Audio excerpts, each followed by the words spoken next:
नमस्कार सर, राधे राधे जी। मैं फरुखाबाद से आया हूँ। मैं जगमोहन गौतम मेरा नाम है। मैं कुछ प्रश्न लेकर के आया हूँ आपके पास। मैंने कई बार टीवी पे देखा, आज आपसे फेस टू फेस बात करने के बहुत सौभाग्य मिल रहा है। जैसे कि मैंने जैसे एक अभी दीदी ने बोला था कि मैं मतलब शंकर जी प्रकट हुए मेरे सपनों में और क्या करूं उसके जॉब करने के लिए। मेरा मकसद है कि मैं ये जानना चाहता हूं कि जैसे एक गीता में भजन दिया है कि कर्म करेजा फल की इच्छा मत करे इंसान, और जैसे कर्म करेगा वैसे फल देगा भगवान, ये है गीता का ज्ञान। तो मैं ये जानना चाहता हूँ कि जैसे कि मैं पढ़ाई कर रहा हूँ, अगर मुझे पढ़ाई का महत्व मालूम है कि मैं पढ़ाई करके बीएड करूँगा तो मैं टीचर बनूंगा, ठीक है। और अगर मुझे यही नहीं मालूम कि बीएड करके मैं क्या बनूंगा, मैं पढ़ाई करता चलाऊँ करता चलाऊँ, उससे कुछ फ़ायदा है ना? कुछ नहीं है ना। तो मेरा जानने मतलब ये है कि अगर किसी चीज़ के नॉलेज है तो उस पर आगे किया जाए, अंतर ना किया जाए। जैसा कि मैं एक एग्जाम्पल देना चाहता हूँ कि जैसे एक तालाब है सर, थोड़ा गुरुजी, जैसे एक तालाब है और तालाब के उस पार कोई महात्मा, जैसे आप बैठे हैं, थोड़ा माइक दूर कर लीजिए आप। जैसे एक तालाब है तो तालाब के उस पार जैसे आप बैठे हैं और इस पार मैं बैठा हूँ, तो मैं ये सोचूं कि मैं जितना पूजा पाठ करने पर मैं कहूँ कि वो तालाब का छोर इधर और आ जाए, तो क्या मैं कर्म कांड करने के बाद वो छोर इधर आ जाएगा? नहीं, कभी नहीं आएगा। तो मेरा मकसद है कि वो कैसे क्या होगा। हम पूजा पाठ करते हैं, सब कुछ करते हैं, तो फिर महत्व क्यों नहीं मिलता उस चीज़ का? मुझे इस चीज़ का मुझे निवारण चाहिए सर आपसे। मैं फरुखाबाद चल के आया हूँ, मैं एक साहित्यकार हूँ, मैं कवि हूँ, तो इसलिए मैं सोचा हूँ अगर आपकी आज्ञा हो तो 4 लाइनें सबके लिए बोल दूँ सही कहा आपने। कि जमीन पर पैर रखा है रास्ता चाहिए हमको, जमीन पर पैर रखा है रास्ता चाहिए हमको, मैं तिनका हूँ नदी का किनारा चाहिए हमको, मेरे पैरों में जख्म देकर वो मुझे नाजुक समझते हैं, अगर हम ठान लें दिल में वो वंजित चाहिए हमको। अगर मुझे कर्तव्य अपने निर्वाण है तो मैं अपने स्वयं कर लूंगा, तो फिर पूजा पाठ से क्या मैं तो शरीर का सही है, सही है। बहुत अच्छा सवाल है आपका, साइंटिफिक सवाल है। माइक दिए रहो बेटा इनको, अभी प्रश्न हो जाता है तो उत्तर भी होने दो। ठीक है, आपका सवाल बहुत अच्छा। जी, बताइए इसके सर। लिए मैं आपको धन्यवाद देता हूं कि जी आपने सर, जी सवाल सर। बहुत अच्छा पूछा है। देखो, हाँ यहाँ देखो, यहाँ रिकॉर्डिंग जी, चल रही है, जी, आप जी, जी। चिंता ना करो। जी सुनो, जी, बताइए सर। बिल्कुल। बात ऐसी है कि धर्म का ज्ञान होना चाहिए। जी गीता में लिखा है कर्मण्येवाधिकारस्ते माँ फलेषु बिल्कुल बिल्कुल कदाचन। बिल्कुल। तू जी सर। कर्म कर, फल की इच्छा मत कर। गीता में ये लिखा है, जी जी जी। कर्म कर फल की इच्छा मत कर। क्यों? क्योंकि फल आपके हाथ में नहीं है। जी सर। जैसे किसान खेत में बीज बो सकता है, बिल्कुल। पानी और खाद डाल सकता है, जी जी। कितनी फसल आएगी ये किसान के हाथ में नहीं है, कितने कुंटल होगा।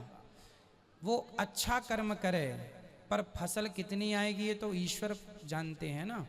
हम अच्छे कर्म करें। आप एग्जाम देने जाते हैं, बिल्कुल सही जाते हैं। मन लगा के आप करें अपना काम, कर्म करें, अच्छे हर प्रश्न का उत्तर लिखें। अब हर प्रश्न का उत्तर करेंगे, अच्छा करेंगे, तो स्वाभाविक है कर्म अच्छा होगा तो नंबर भी अच्छे होंगे, फल भी अच्छा होगा।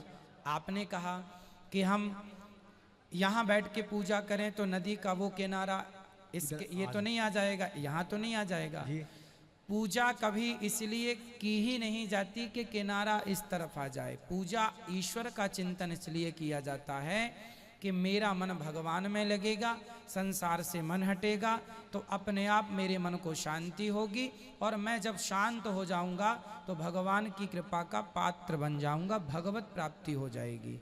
ठीक है सर, प्रश्न मेरा ये था, मैं हाँ। तो पुनः रिपीट करता हूँ। मेरा हाँ। मकसद जो आप कह रहे हैं कि फल की इच्छा ना करो, ठीक है। जैसे मैं मजदूर हूँ, आपके यहाँ मजदूरी करने आऊँगा, मैं मजदूरी करूँ, अगर वो पैसे ना मिले तो मुझे मजदूरी करने से क्या फ़ायदा है? मजदूरी तो मिलेगी ना बेटा। तो वही तो बात है ना। हाँ, तो वही मैं जानना चाह रहा हूँ कि आप कह रहे हैं कि कर्म मजदूरी करेगा फल की मिलेगी। इच्छा मत करो, तो हाँ। क्यों ना करूँ सर? मैं जब उस चीज़ को कर रहे थे, मैंने अभी तक कहीं भी गया नहीं, सीधे आपके शरण में आया हूँ। हाँ, हाँ, मैंने ठीक टेट यूपी टेट दोनों क्लियर कर लिए, चलिए, बीएड भी आप कर लिए कह हैं। रहे हैं कि मैं फल की इच्छा करूं या जी। करना चाहिए। हाँ। ठीक है, कुछ एग्जाम्पल ऐसे हैं जहां आप तय कर लेते हैं। जैसे आप मजदूरी का उदाहरण दिए, अच्छा जी, दिए जी। कि भाई मैं पहले फिक्स कर लेता हूं कि मुझे 500 आप दोगे तो काम करूंगा, या 1000 दोगे तो काम हाँ, करूंगा। ठीक ठीक। परंतु मैंने जो उदाहरण दिया किसान का, आपने अपना कर्म तो किया, जी ठीक है, आपने अपना हर कर्म किया, आपने अपनी फैक्ट्री डाली, आपने अपना बिजनेस किया, तो आप कर्म ही तो कर सकते हैं ना। उस का रिस्पॉन्स कितना आएगा, प्रॉफिट कितना होगा, क्या वो आपके हाथ में है? वो लागत के ऊपर निर्भर करेगा ना, जितना मैं लागत लगाऊंगा उसमें होगा उसमें सर। ना ना, लागत लगाने पर भी डूब जाती है, कई बार लागत भी डूब जाती है। पर वो सर प्रकृति का नियम हो जाता है, प्रकृति जो चाहेगी वो होगा फिर। नहीं, वही तो प्रकृति मीन्स ईश्वर, प्रकृति मीन्स परमात्मा। हम हिंदू लोग किसकी पूजा करते हैं? प्रकृति की तो करते जी। हैं, नदियों की, पहाड़ों की, समुद्र की, वृक्षों की, गाय की। ये क्या है? प्रकृति ही तो है। हम प्रकृति के पुजारी हैं। आप इस चीज को गहराई से कभी विचार करो कि हम कर्म कर सकते हैं, हम अच्छी दुल्हन ला सकते हैं, अच्छी हो, बहुत अच्छी हो, संस्कारी हो, पर हम दुल्हन तो अच्छी ला सकते हैं, पत्नी तो अच्छी ला सकते हैं लड़की देखकर, लेकिन उसका परिणाम क्या होगा? बाद में वो क्या रिस्पॉन्स देती है? लाठी मारती है कि आरती उतारती है?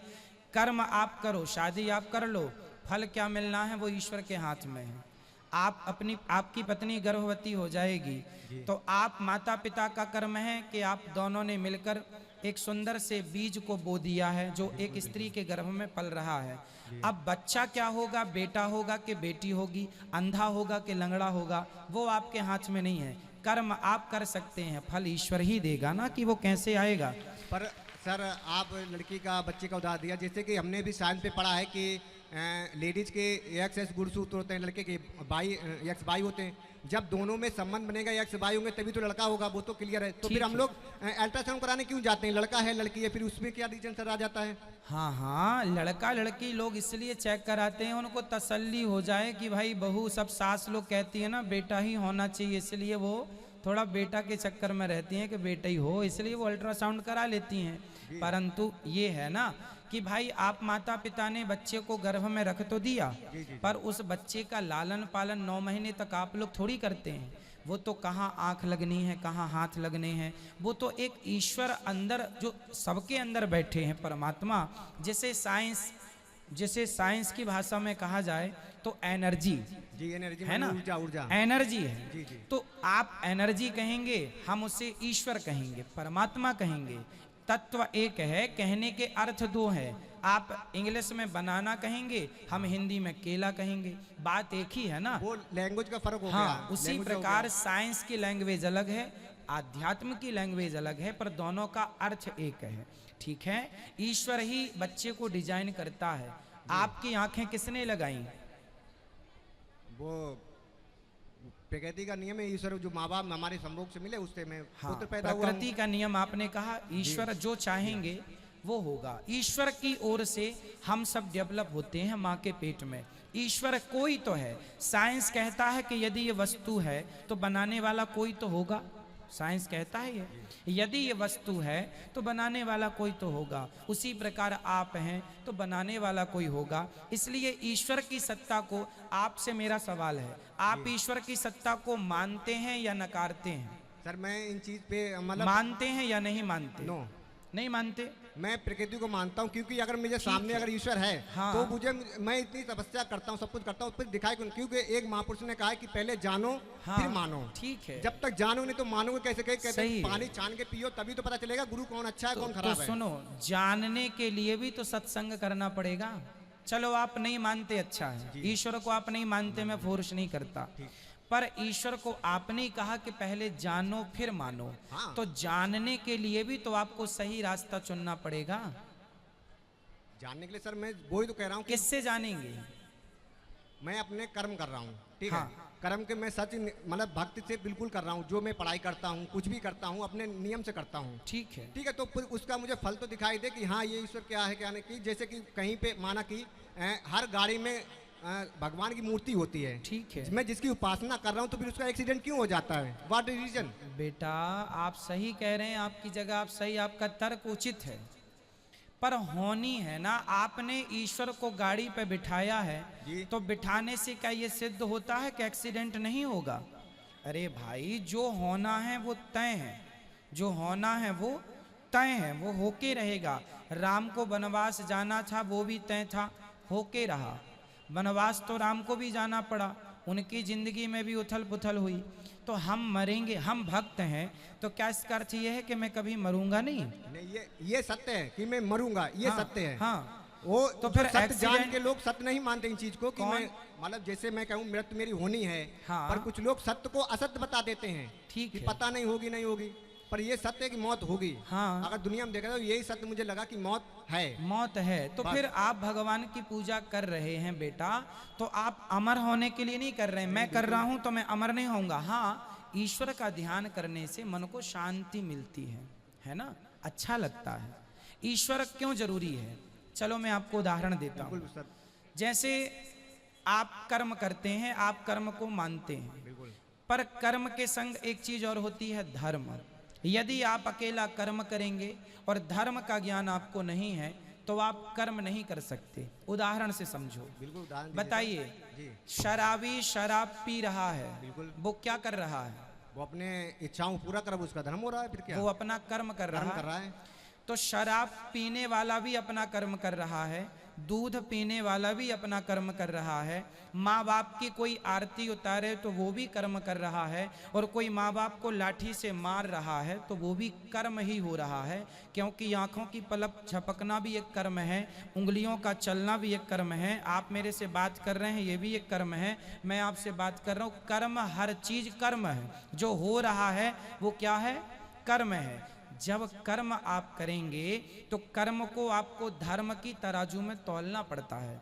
क्या है, आप लोग जब हम लोग रोटी बनाते हैं ना तो चलनी से पहले आटे को चालते हैं, तो अच्छा आटा अलग होता है, चोकर अलग हो जाता है। उसी प्रकार कर्म दो प्रकार के होते हैं। एक कर्म होता है करने योग्य, एक कर्म होता है ना करने योग्य। जैसे हम दूध तो पिए पर शराब ना पिए। कुछ कर्म त्याज्य होते हैं। कुछ कर्म क्या होते हैं? त्यागने पड़ते हैं। त्याज्य होते हैं। तो कौन सा कर्म त्याज्य है और कौन सा कर्म त्याज्य नहीं है, ये कौन बताएगा? यही बताने के लिए धर्म है। धर्म बताएगा कि ये कर्म करो, दूध पियो, शराब ना पियो, माँ बाप की आरती उतारो, माँ बाप का अपमान ना करो। तो कौन सा कर्म करना? कर्म तो सब है। आप कहेंगे मैं कर्म को मानता हूं, तो भैया कर्म सब है, पर धर्म ही बताएगा ना कि कौन सा कर्म करने योग्य है, कौन सा नहीं। इसलिए धर्म का ज्ञान, हम ये नहीं कहते ईश्वर को मानो, पर धर्म को मानना चाहिए। आपको अपनी माँ की सेवा करना चाहिए या नहीं? बिल्कुल चाहिए, माँ बाप हाँ, की।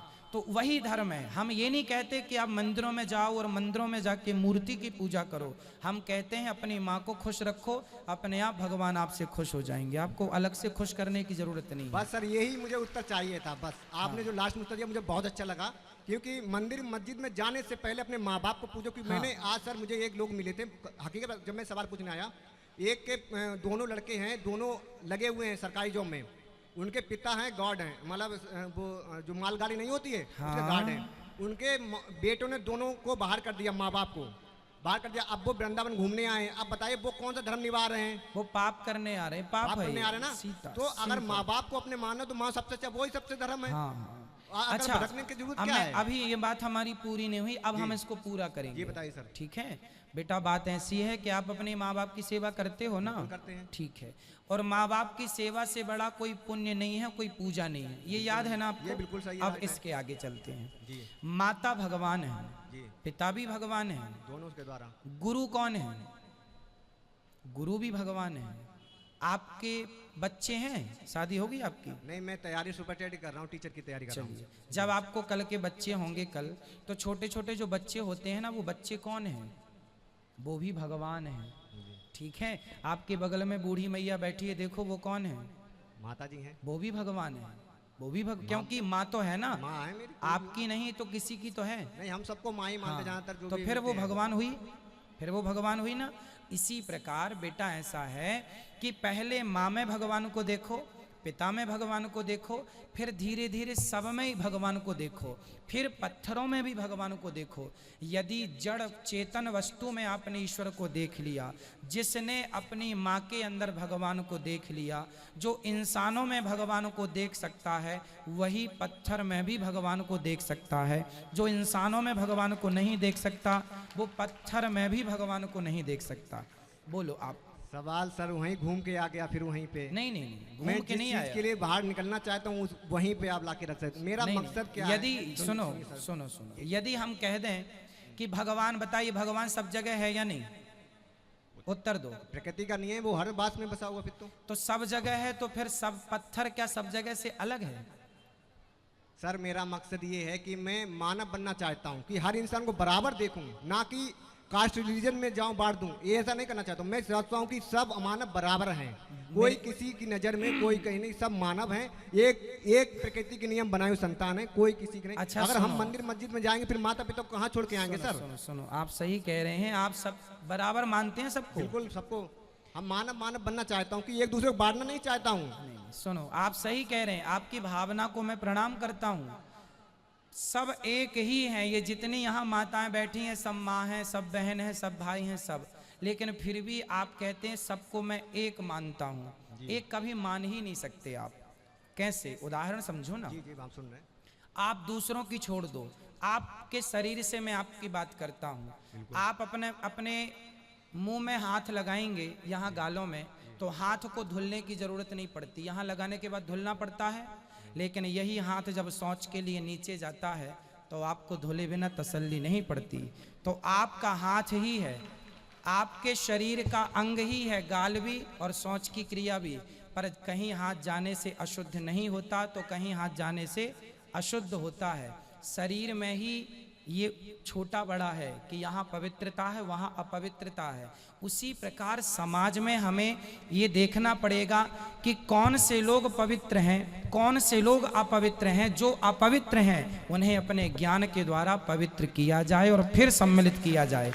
पानी गंदा है तो पहले उसे शुद्ध किया जाए, फिर नदी में डाला जाए। यदि गंदा डाल दोगे तो शुद्ध पानी भी अशुद्ध हो जाएगा। इसलिए आप ठीक कह रहे हैं, आपका तर्क उचित है, परंतु ये समझना होगा, आपने कहा हम प्रकृति की पूजा करते हैं, ये भी अच्छा है, परंतु पत्थर प्रकृति से बाहर नहीं है। हमारे देवी देवता, ये श्रद्धा है। आपकी श्रद्धा प्रकृति पर है तो इनकी श्रद्धा बिहारी जी पर है। आज इतने लोग बिहारी जी के चरणों का दर्शन करने आए हैं, ठीक है। तो ये जो प्रतिमाएं हैं, मूर्तियां हैं, ये सिर्फ पत्थर नहीं है, ये श्रद्धा है, ये एक आस्था है। हम माँ की भी सेवा करें और मंदिरों में भी प्रणाम करें, इसमें कोई बुराई नहीं है। सर एक सवाल लास्ट पूछ लूं? आप 10 पूछिए, 10 पूछिए। जैसे आपने कहा कि हम पत्थरों की पूजा करते हैं, जैसे मैंने कोई चीज बनाई, मैंने अपने हाथों से हथौड़े से बना करके उसको मूर्त बना के, जैसे कि गणेश जी की मूर्ति विसर्जन करते हैं, ठीक है, वो एक मानव भी बनाता है उस मूर्त को। उस मूर्त को बना करके जिसने बनाया तो वो उसका पिता हो गया, ठीक है। और उसी के सामने जैसे मेरा बच्चा है, हमने उसको जन्म दिया, मेरे सामने होगा, अब वो बड़ा होकर हम उसके पैर छूंगे क्या? जिसको बनाया उसी के पैर, मैंने जिसको जन्म दिया उसी के पैर छूना तो फिर तो बेकार है ना। देखो तर्क जो है ना, तर्कों की भी एक मर्यादा होती है जी, उसी मर्यादा में सर मैं बोल रहा हूँ कि कौन सा तर्क करने योग्य है, कौन सा तर्क करने योग्य नहीं है। अब आपने कहा जो मूर्तिकार होता है ना बेटा, वो सिर्फ मूर्ति बनाता है, उसने उसको मतलब रूप दिया, एक रूप दिया, रूप दिया। अच्छा ये बताओ कि मूर्तिकार ने जो रूप दिया वो रूप लाया कहाँ से? वो अपने मेहनत करके माइंड से ना बेटा, आप ठीक कह रहे हैं। हर पत्थर में एक मूर्ति छिपी हुई है। मूर्तिकार ने पत्थर का केवल बाहरी आवरण हटाया, मूर्ति बाहर से लाके पत्थर में डाला नहीं। मूर्ति तो ऑलरेडी पत्थर में थी, बाहरी आवरण हटा दिया तो मूर्ति प्रकट हो गई। और पत्थर की मूर्ति मूर्तिकार तो बनाता है, पर तब तक वो भगवान नहीं होती। जब मूर्ति को ला करके वेद मंत्रों के द्वारा उसकी प्राण प्रतिष्ठा कराई जाती है, तब वो भगवान होते हैं ना बेटा।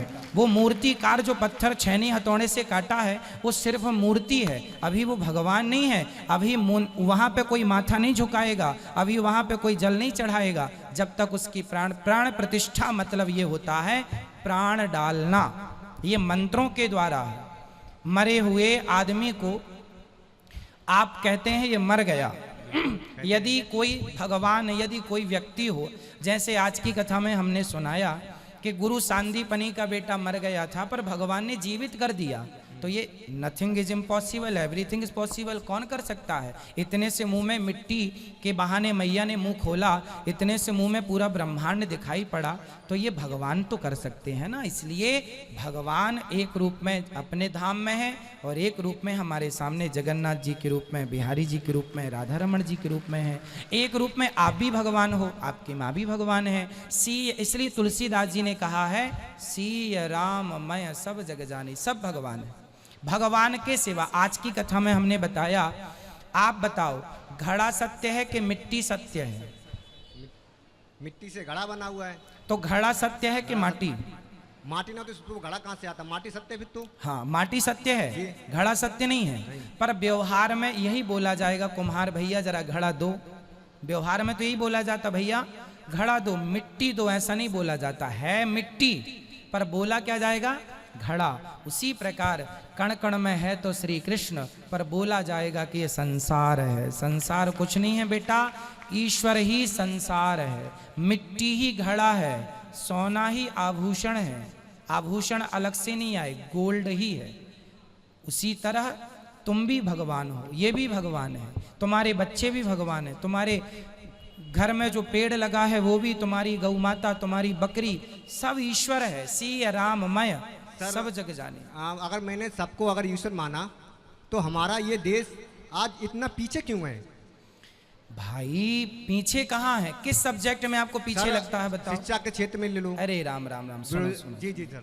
शिक्षा के क्षेत्र में पीछे होता तो आर्यभट्ट दुनिया कुछ दशमलव और जीरो ना दिए होते। काहे बदनाम कर रहे हो भारत को? शिक्षा के क्षेत्र में वर्तमान दुनिया, अरे वर्तमान मेरे भाई, आर्यभट्ट भारतीय हैं। दुनिया को पढ़ना किसने सिखाया? नालंदा विश्वविद्यालय में चाणक्य कितने बड़े प्रोफेसर थे उस समय के।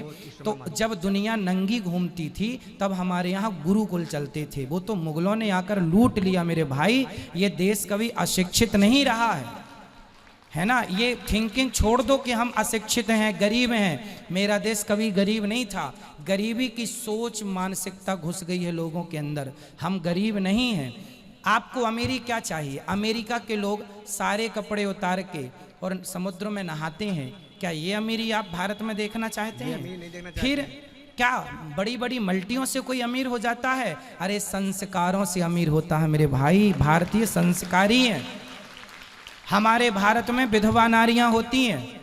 पति मर जाए, सारी जिंदगी उसकी विधवा रह के मर जाएगी, दूसरे पुरुष की तरफ देखेगी नहीं। दुनिया के किसी कोने में एक विधवा दिखा दो मेरे को, वहां तो पति मरा, महीने भर के अंदर दूसरा तैयार है।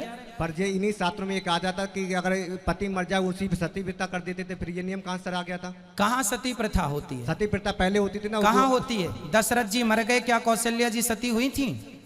जवाब दो। झूठा, केवल केवल झूठा, केवल झूठा, केवल झूठा। आप जैसे युवाओं को राजा राम मोहन राय ने सती प्रथा को अंत किया था, ये तो सभी जानते हैं ना। चलो मैं आपसे सवाल करता हूँ, रामायण आप जानते हो, दशरथ जी मर गए तो मरने के बाद कौशल्या जी विधवा हो गई। यदि सती प्रथा थी जी तो कौशल्या जी सती क्यों नहीं हुई? मेरा सवाल आपसे है। इसका मतलब है सती प्रथा थी नहीं, कुछ दुष्टों ने थोप दी और हमारे सनातन धर्म को बदनाम करने की साजिश रच दी, और उसका शिकार आप जैसे लोग हो चुके हैं। यदि नहीं थी तो बताओ फिर कौशल्या जी सती क्यों नहीं हुई? सुमित्रा माता सती क्यों नहीं हुई? बता दो। तो सर ये किताबों में जो दे रखा तो वो तो सब गलत है फिर तो। भाई किताबों, आज की किताबों की बात नहीं करता मैं तो, रामायण गीता महाभारत इन बातों, इनमें यदि लिखा हो सती प्रथा का तो मुझे बताओ। इनमें कहीं आपको मिले तो मैं मान लूं आपकी बात।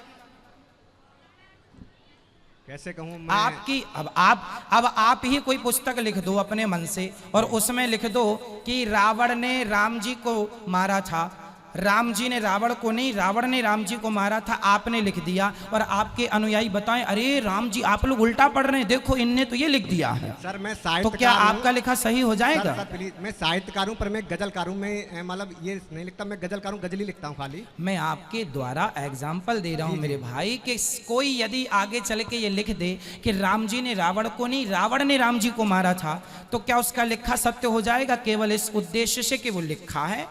हर लिखी बात सत्य नहीं है मेरे भाई। हर चमकीली वस्तु सोना नहीं होती। केवल वेद पुराणों में जो लिखा है वही सत्य है। और वहां सती प्रथा का सती प्रथा का कोई वर्णन नहीं है। ठीक है, और कोई सवाल? अगर सर ये वेदों में सब कुछ था तो फिर वर्गों में क्यों बांट दिया? किसमें? वर्गों में, ब्राह्मण, वैश्य, शूद्र, इनमें फिर क्यों बांट दिया सर? सुनो, नहीं रुको, इनका प्रश्न होने दो। हम उतनी दूर से आए, फरुखाबाद से पूछते बैठो हैं, बैठो, दर्शन बैठो। करने मैया आए हैं, बैठ गलत होना जाओ। सुनो करो। बेटा, यहाँ सुनो। जी सर। आप सही कह रहे हैं, सुनो। मैया मैं दे रहा हूँ, आप बैठ जाइए, अभी दे रहा हूँ, आप बैठ जाइए, मैं दे रहा हूँ। सुनो, आप फिर से पूछो क्या सवाल है। आप शास्त्रों में सब कुछ आप कह रहे हैं जो है, तो वेद और पुराणों में शास्त्रों पर ये क्यों लिखा है कि अलग अलग वर्गों में बांटने के लिए क्या दिया कर? अच्छा ये बताओ जी, कि आप हॉस्पिटल कभी गए हैं? बिल्कुल गए हैं। हॉस्पिटल में डॉक्टर भी होता है, जी, सफाई कर्मचारी भी होते हैं। बिल्कुल होता है। यदि केवल डॉक्टर हो, सफाई कर्मचारी ना हो, तो हॉस्पिटल चलेगा? नहीं चलेगा। हुँ? नहीं चलेगा। और केवल सफाई कर्मचारी हो, डॉक्टर ना हो, तो चलेगा? नहीं चलेगा। मेरे भाई, हॉस्पिटल में सबकी जरूरत पड़ती है ना? जितना महत्व डॉक्टर रखता है ना, उतना ही महत्व वहाँ के एक सफाई कर्मचारी भी रखता है। उसी प्रकार ये ब्राह्मण, क्षत्रिय, वैश्य, शूद्र, ये कोई जात नहीं है, ये केवल व्यवस्था है। ब्राह्मणों की व्यवस्था है कि तुम वेद पढ़ोगे, वेद पढ़ाओगे। क्षत्रियों की व्यवस्था है तलवार उठाओगे और देश की रक्षा करोगे। वैश्यों की व्यवस्था दी गई, तुम पैसा कमाओगे और अपने देश को आर्थिक रूप से मजबूत करोगे। और शूद्रों को व्यवस्था दी गई कि तुम तीनों का साथ दोगे, कंधे से कंधा मिला के चलोगे। ये व्यवस्था बनी थी, परंतु परंतु परंतु आगे लोगों ने, कुछ मूर्ख लोगों ने इस व्यवस्था को जातिवाद का नाम दे दिया और जातवाद में देश के 4 भाग कर दिए, ब्राह्मण, क्षत्रिय, वैश्य, शूद्र। हम कभी 4 नहीं थे, हम सदा सनातन धर्मी हैं, हम सब एक हैं, सत्य सनातन धर्म है हमारा। ये 4 जात नहीं, 4 व्यवस्था हैं। इसको व्यवस्था के रूप में 4 भाग किए गए थे। आपके घर में शादी होती है तो आप व्यवस्था देते हैं ना, भाई पांडाल का काम तुम संभाल लेना, मेहमानों का तुम देख लेना, सब्जी भाजी का तुम देख लेना। सबको व्यवस्था देने से क्या होता है, काम बट जाता है, प्रॉपर होता है। तो हमारे ऋषि मुनियों ने, हमारे भगवान ने 4 भाग बनाए और 4 व्यवस्था के लिए बनाए। बाद में लोग जातिवाद पे मरने लगे तो उसमें भगवान की क्या गलती है? गाय दूध देने के लिए होती है, गाय माता होती है, पर लोग, समाज के लोग गाय को मार के खा जाएं, इसमें अब आपकी और हमारी क्या गलती है? उनके अपने संस्कार हैं। तो हम बने हैं भाई भाई के लिए, पर आपस में लड़ें तो उसमें भगवान का क्या कसूर है भैया? सर मेरा मकसद है कि सबसे पहले हम भारतीय होने चाहिए, धर्म को हटाकर पहले भारतीय हों, तब हम देश की रक्षा करें। क्योंकि संविधान ने बराबर एक हक दिया कि बिल्कुल, हम सब एक भारतीय हैं, सब एक ही हैं। केवल लोगों ने, अंग्रेजों ने क्या किया है, फूट डालो और शासन करो। ठीक है, चलिए, अच्छा लगा आपसे बात करके, खुश रहिए।